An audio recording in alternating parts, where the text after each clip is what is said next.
Welcome back to the channel. It's nighttime in the garage, and the 69 Boss 302 is back. Has a paint correction and looks outstanding.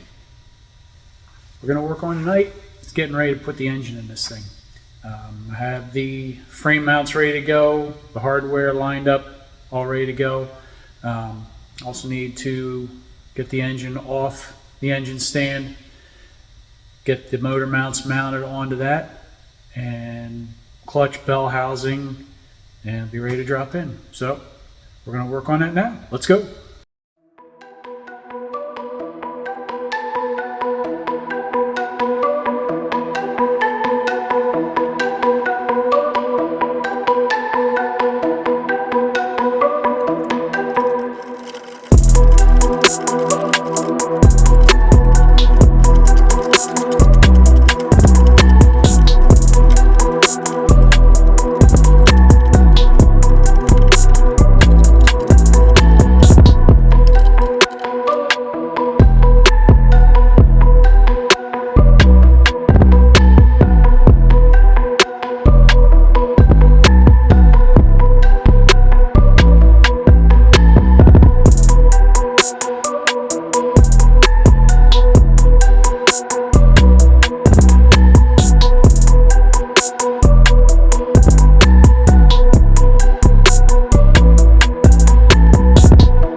Frame mounts are installed in the car. Now we're going to install the passenger side motor mount.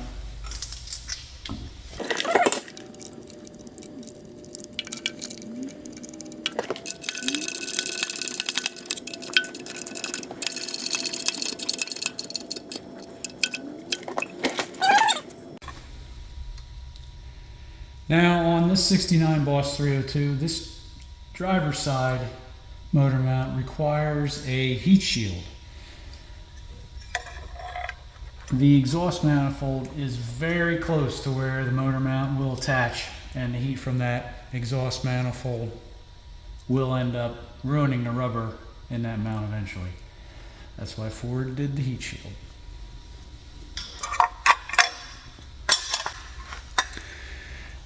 And it goes together like that.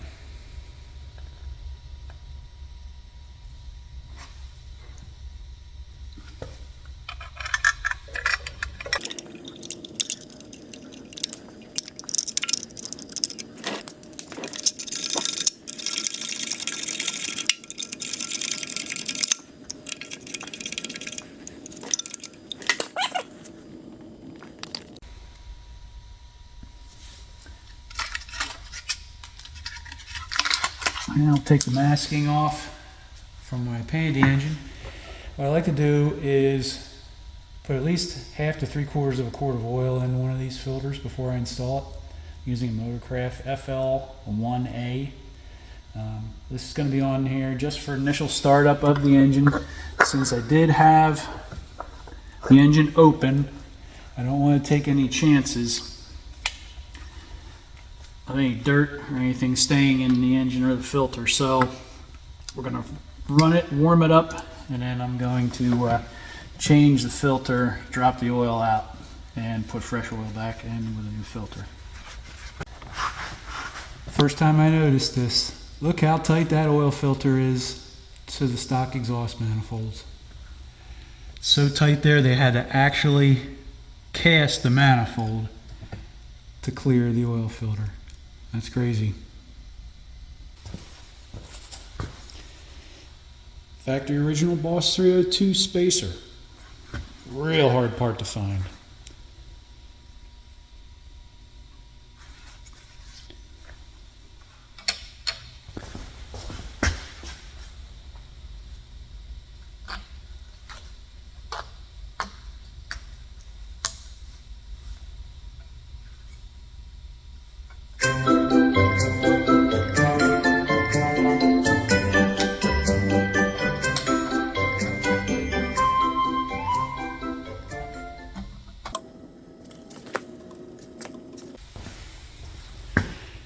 Freshly restored carburetor.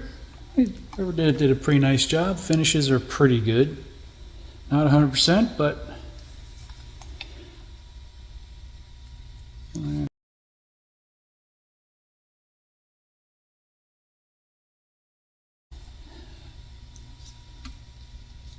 the arm there and these, but it's not so bad.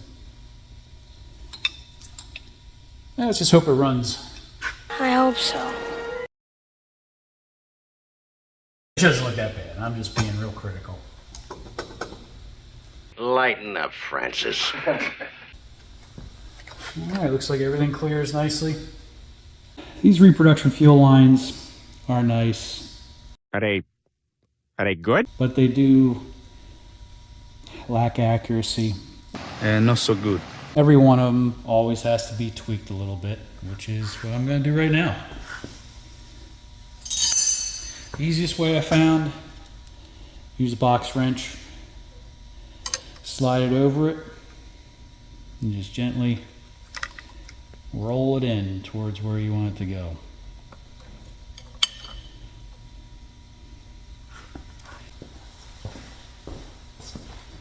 And I do install these engines with the carburetors on. Why not? That is just special. That's how it was done at the factory. That's the way I'm going to do it too.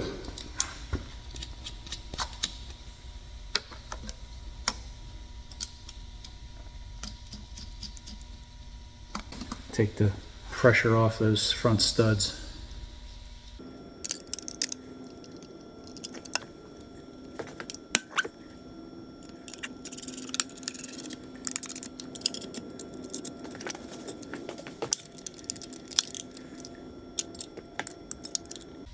Snug. This is the idle solenoid bracket. It needs to go in here.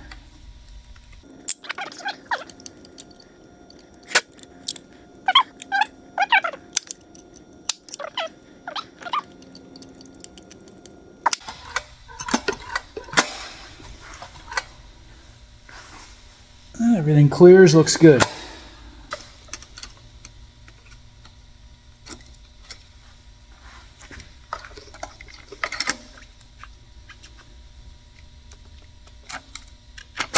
There we are.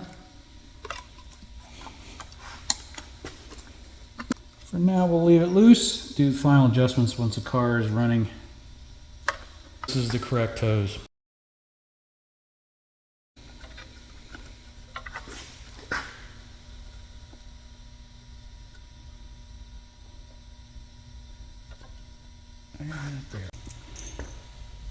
And I do have the correct hose clamps.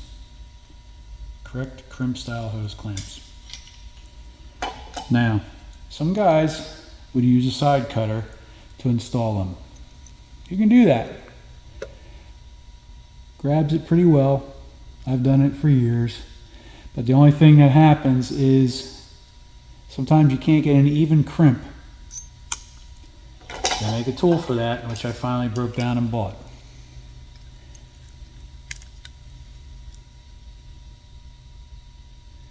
There we go. You can see it has this little support which presses against the back of that clamp right there, and then these clamp on it nice and evenly. Give it even pressure all the way around.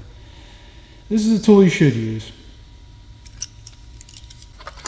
Once the hose is installed, clock them in a good position where you can get a good clamp on it. Make sure it is all the way on.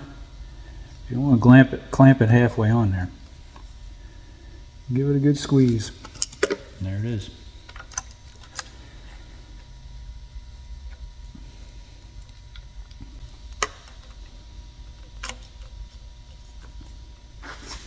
Make sure it's in position. Give it a good squeeze. There you go. I'll give that one an extra squeeze. Sometimes, for some reason, these tend to not seal properly. There you have it. Some of you may wonder how I get the engine in with everything and the accessories all bolted on, including the carburetor. I use these straps. They sling down underneath the engine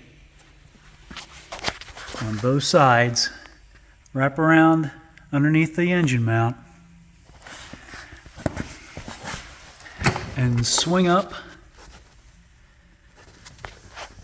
along the side of the block, and then come on up again to the front, or to the top, I should say, sorry.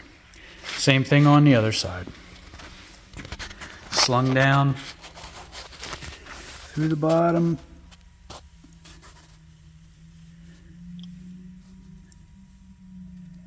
behind the motor mount. Motor mount keeps it from going anywhere. Wrapped up around and from behind and back up top. Just the sheer